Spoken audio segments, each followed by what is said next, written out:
Hello students, this is Professor Vinay Kushwa from Gyan Academy. Today we are going to see one of the important topic which is demand analysis.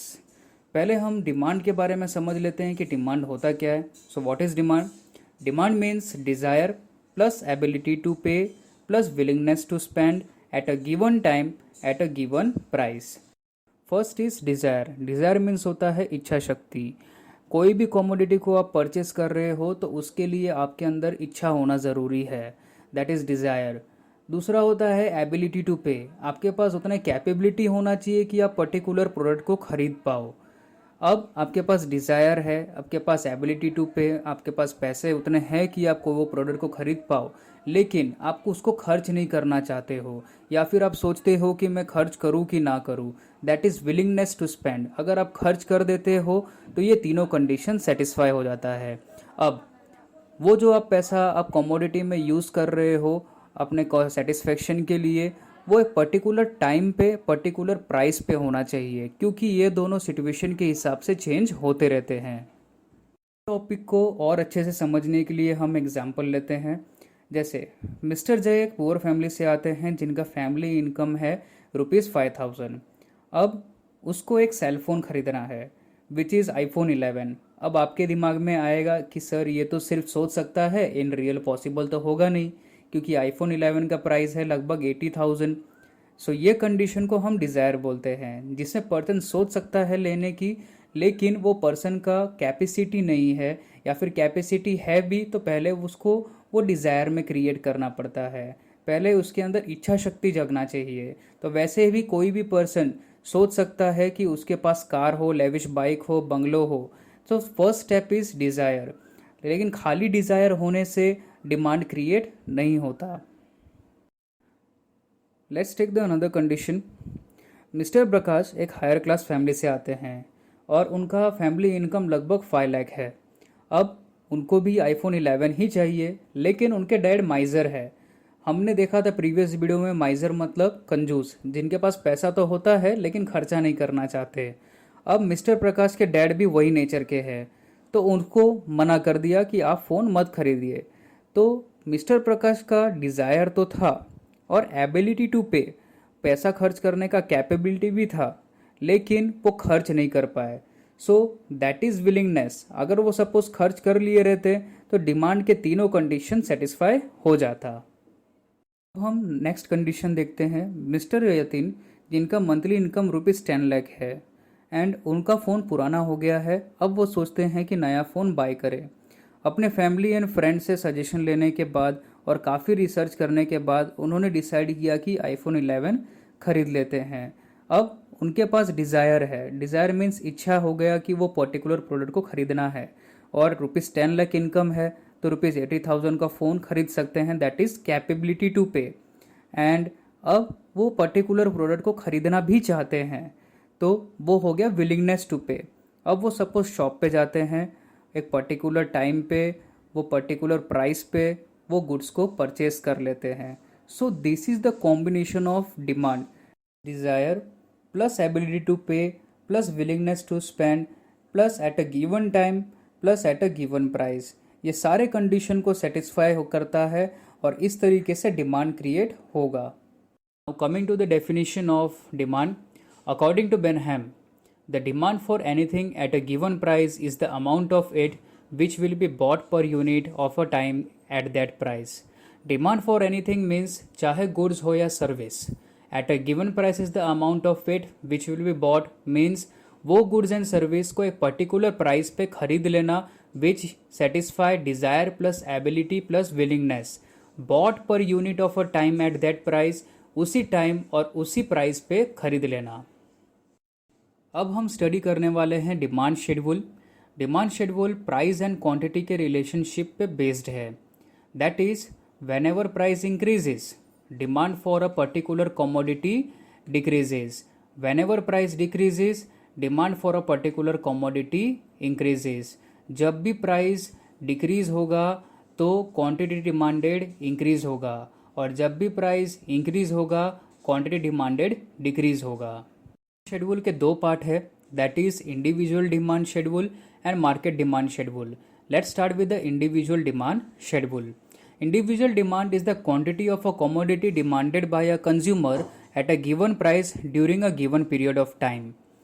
Individual demand means एक single consumer का demand जो कि different prices पे change होते जाता है। ये topic को समझने के लिए अब हम एग्जाम्पल लेते हैं बाय टेबुलर फॉर्म। अब हम देखने वाले हैं टेबल। फर्स्ट कॉलम में प्राइस ऑफ मैंगोज दिया गया है which is rupees per dozen 150, 200, 250, 300 and 350। दूसरे कॉलम में डिमांड पर वीक दिया गया है which is quantity in dozen 5, 4, 3, 2 and 1। First condition में हम देखेंगे कि प्राइस इंक्रीज होगा तो डिमांड डिक्रीज होगा। सो लेट्स स्टार्ट। रुपीज़ 150 था तो डिमांड कितना था 5 डजन का, 200 हुआ तो 4, 250 हुआ तो 3। तो वैसे ही आप देख पा रहे हैं कि जैसे ही 150 से 200 हुआ प्राइस तो वैसे ही क्वांटिटी डिमांडेड 5 to 4 हो गया जो कि 1 डिक्रीज हो गया, 1 डजन डिक्रीज हो गया। वैसे ही 200 to 250 हुआ तो फिर से 1 डजन डिक्रीज हो गया। तो इस तरीके से हमें यह पता चलता है कि जैसे ही प्राइस इंक्रीज होगा वैसे ही क्वांटिटी डिमांडेड डिक्रीज होते जाएगा। अब हम दूसरा कंडीशन लेते हैं जहाँ पे प्राइस डिक्रीज होते जाएगा और क्वांटिटी डिमांडेड इंक्रीज होते जाएगा। अब आप देखेंगे कि ये प्राइस 350 है तो क्वांटिटी डिमांडेड सिर्फ 1 डजन है, लेकिन जैसे ही प्राइस डिक्रीज होगा 350 से 300 तो क्वांटिटी डिमांडेड 2 हो जाएगा, 2 डजन हो जाएगा। और जैसे ही 250 होगा तो 3 डजन हो जाएगा, तो 350 से 300, 300 से 250, तो वैसे ही डिमांड इंक्रीज होते जाएगा 1 to 2, 2 to 3। तो whenever price decreases quantity demanded increases। इससे हमें ये पता चलता है कि प्राइस और क्वांटिटी डिमांडेड दोनों ही इन्वर्स रिलेशनशिप पे वर्क करते हैं। एक बढ़ेगा तो दूसरा कम होगा, अगर दूसरा बढ़ेगा तो एक कम होगा। तो ये टाइप का रिलेशनशिप को हम इन्वर्स रिलेशनशिप बोलते हैं। अब हम ग्राफ देख लेते हैं।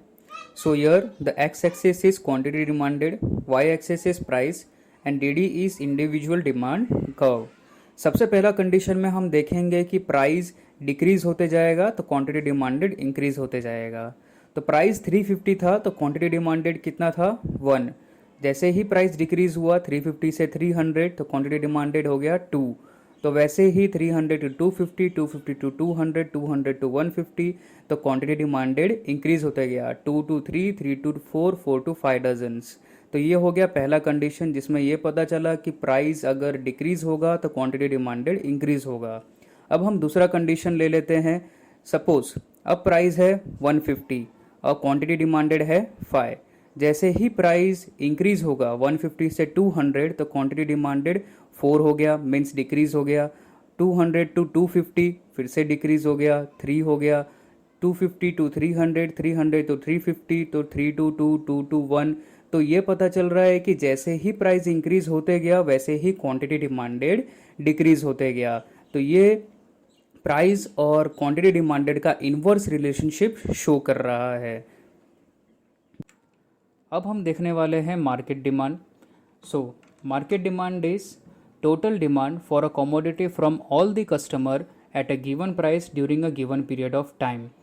जैसे हमने देखा था इंडिविजुअल डिमांड, तो यहाँ पे हम इंडिविजुअल की बात नहीं कर रहे हैं, हम ओवरऑल मार्केट की बात कर रहे हैं। सो सारे इंडिविजुअल्स मिल के मार्केट बनाते हैं। सारे कंज्यूमर एक एवरेज अमाउंट के गुड्स का डिमांड करते हैं at a different price at a different time. Market demand को समझने के लिए हम अब टेबल देख लेते हैं। तो यहाँ पे 5 कॉलम हमने बनाया है। Price of mangoes, demand which is individual A, individual B, individual C और लास्ट में मार्केट डिमांड। मार्केट डिमांड कैसे बनता है? जब सारे इंडिविजुअल मिक्स कर दिए जाए। मीन्स एक इंडिविजुअल का डिमांड कुछ और रहेगा, दूसरे इंडिविजुअल का कुछ और रहेगा, तीसरे इंडिविजुअल का कुछ और रहेगा। जब ये तीनों को कॉम्बाइन कर दिया जाए तो मार्केट डिमांड हमको पता चलेगा। तो वैसे ही यहाँ पे दिया गया है सी, द प्राइस 150 था तो इंडिविजुअल ए का डिमांड कितना है 5, बी का 6, सी का 7। अगर ये तीनों को हम ऐड कर ले तो 18 आ जाएगा। वैसे ही 200 प्राइस हुआ तो प्राइस अगर इंक्रीज हो रहा है तो क्वांटिटी डिमांडेड डिक्रीज होते जाएगा। तो 5 से 4 हो गया, 6 to 5 हो गया और 7 से 6 हो गया।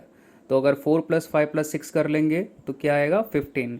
तो इस तरीके से 150 से 200, 200 से 250, 250 से 300 और 300 से 350 ये सारे इंडिविजुअल्स को ऐड करके हमको मार्केट डिमांड 18, 15, 12, 9 एंड 6 मिलता है।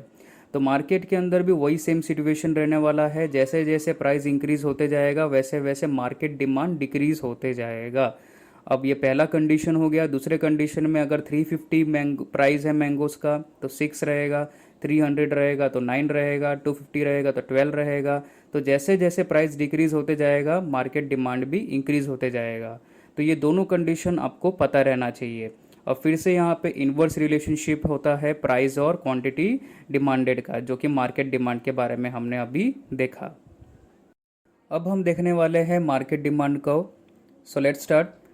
X axis is quantity demanded, y axis is price, DM is demand curve of market which move downward from left to right. So the price is 350, तो market demand कितना हो रहा है 6, लेकिन price जैसे ही decrease हो जाता है 350 से 300, तो पूरा मार्केट कितना डिमांड कर रहा है तो 9, 300 से 250 तो 12। तो इससे हमें यह पता चलता है कि जैसे जैसे प्राइस डिक्रीज होते जाएगा वैसे वैसे क्वांटिटी डिमांडेड इंक्रीज होते जाएगा। अब हम दूसरा कंडीशन देख लेते हैं। प्राइस है 150, तो मार्केट डिमांड कितना है 18, लेकिन प्राइस जैसे ही इंक्रीज हो जाएगा 150 से 200, तो मार्केट डिमांड कितना हो जाएगा 15, जो कि डिक्रीज होते जाएगा।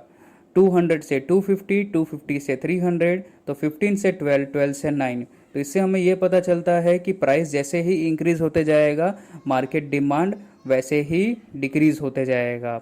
This shows the inverse relationship. I hope you understand this topic. If you like this video, then do press the like and don't forget to subscribe our channel Gyan Academy for the further updates. Thank you.